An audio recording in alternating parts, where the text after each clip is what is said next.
प्रभु ने हमारी पुकार को सुना है।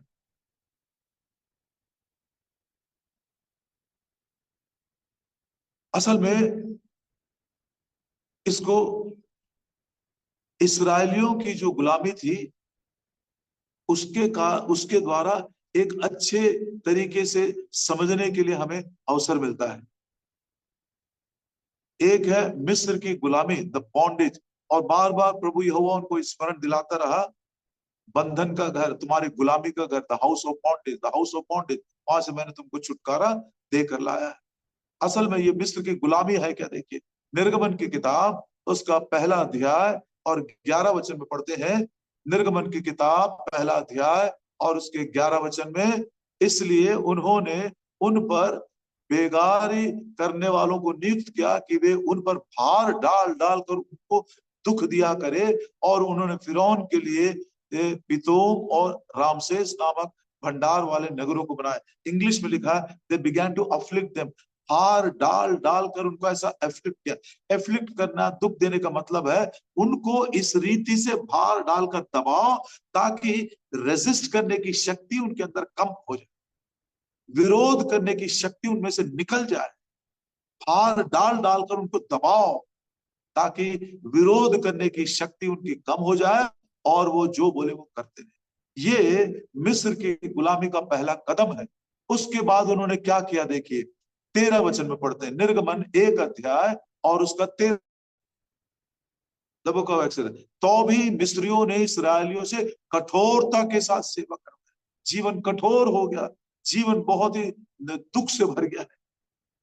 और उसके बाद 14 वचन में पढ़ते हैं, निर्गमन 1 और उसका 14, और उनके जीवन को गारे, ईंट और खेती के भांति भांति के काम की कठिन सेवा से दुखी कर डाला। इंग्लिश में लिखा हुआ है, उनको, उनके जीवन को कड़वा बना दिया। Their lives became bitter without motive. अब जीने का अर्थ ही नहीं रहा, या यूं कहे वो जीवन से मोह भंग हो गया है उनका। क्या फायदा ऐसे जीवन? दबाकर उनके शक्ति को क्षीण कर दिए हैं, उनके जीवन को कठोर कर दिए हैं और उनके जीवन को उन्होंने कड़वा बना दिया। लेकिन अंत की बात पढ़कर देखिए, निर्गमन की किताब 1 और उसके 16 में, निर्गमन 1 और 16, जब तुम इब्री स्त्रियों को बच्चा उत्पन्न होने के समय प्रसव के पत्थरों पर बैठी देखो, यदि बेटा हो तो उसको मार डालना। अंत की बात है, उसको मार ही डालो। छुटकारा तो नहीं, उसको ऐसे ही गुलामी में रखे रखे उसको दबाते रहो, कठोर कर दो, कड़वा कर दो, और उसके बाद में उसके जीवन ही अंत कर दो। क्या प्रभु यीशु मसीह ने इस बात को स्पष्ट नहीं कहा? यूहन्ना सुसमाचार 10 अध्याय और उसके 10 वचन में, चोर आता है चोरी करने के लिए, घात करने के लिए, नाश करने के लिए। चोर किसी और काम के लिए नहीं आता, परंतु केवल चोरी करने के लिए, घात करने के लिए, नाश करने को आता है। मैं इसलिए आया हूं कि तुमको जीवन दूं, उस नाश से बचाने के लिए, उस अंत से बचाने के लिए, गुलामी से छुटकारा देने के लिए, उस कैद खाने से तुमको रिहाई देने के लिए मैं प्रभु यीशु मसीह आया हूं। अब आइए वापस उस गुलामी से इसराइलियों को छुटकारा कैसे मिला। सबसे पहले मिस्र का राजा फिरौन के बारे में पढ़ते हैं। अब जब मूसा और हारून बार बार तो फिरौन के पास जाते रहे और कहते रहे, मेरी प्रजा को जाने दो ताकि वो अपने प्रभु की सेवा करे, मतलब गुलामी से उनको छुटकारा दे दो, उनको रिहा करो, उनको स्वतंत्र करो। फिरौन नहीं मान रहा था। कौन है वो परमेश्वर यहोवा? मैं नहीं जानता, मैं क्यों जाने दूंगा, नहीं जाने दूंगा, बार बार ऐसा कहता रहा।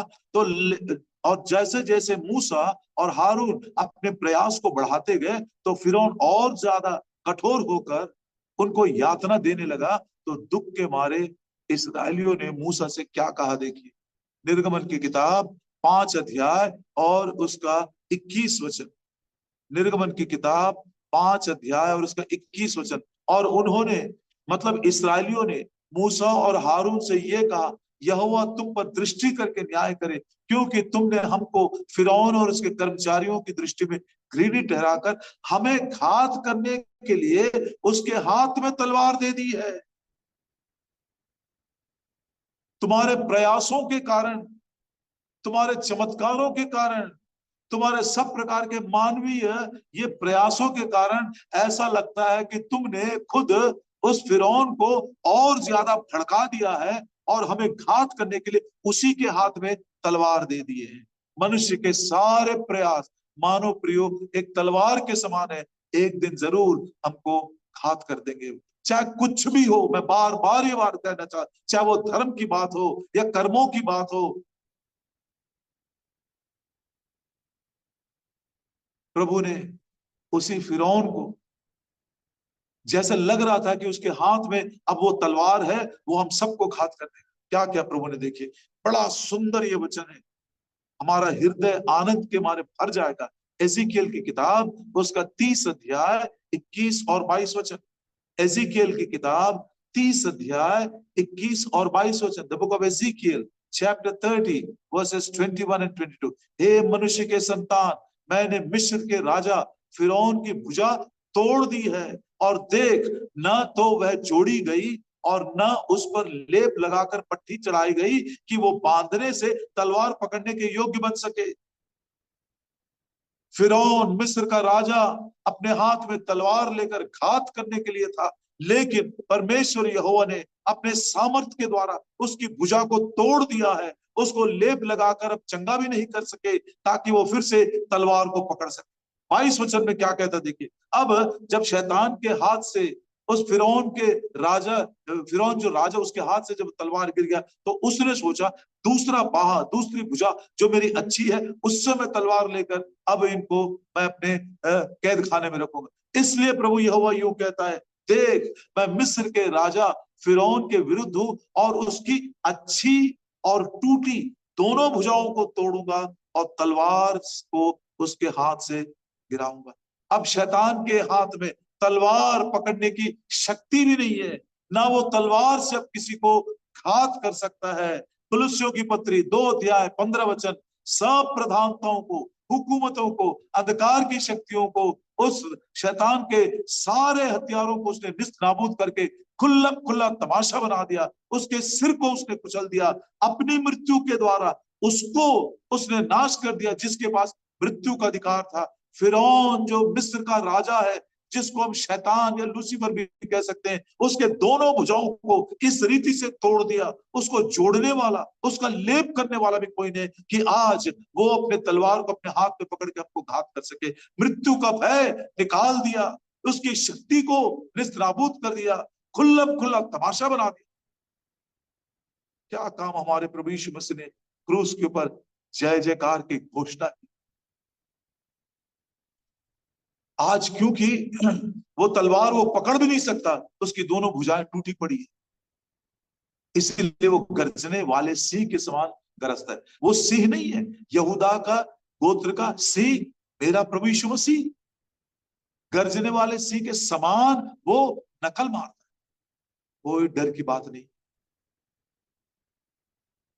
बंदियों को कैद खाने से छुड़ाने के लिए, रिहा करने के लिए हमारे प्रभु यीशु मसीह आए हैं। इस छुटकारे के काम का सब सिर्फ आरंभ हमने देखा है, इसके अंत कैसे होगा कल हम जरूर सुने। प्रार्थना करें। हमारे प्रेमी स्वर्गीय पिता, सच प्रभु जी, जब आपके वचनों को पढ़ते हैं, जिसके द्वारा आपकी वाणी सुनाई पड़ती है, आपके वचनों के द्वारा आपके काम प्रकट होते हैं, आपके वचनों के द्वारा ये सत्य प्रकट होता है। सचमुच आप कैदियों को रिहा करने के लिए, बंदियों को छुटकारा देने के लिए आप इस दुनिया में आए। बिना पानी के गड्ढे में पड़े हुए बंदियों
जय मसीह की सबों को।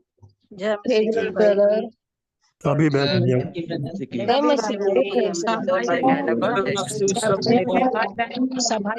The recording has stopped. बंधु जी जय मसीह।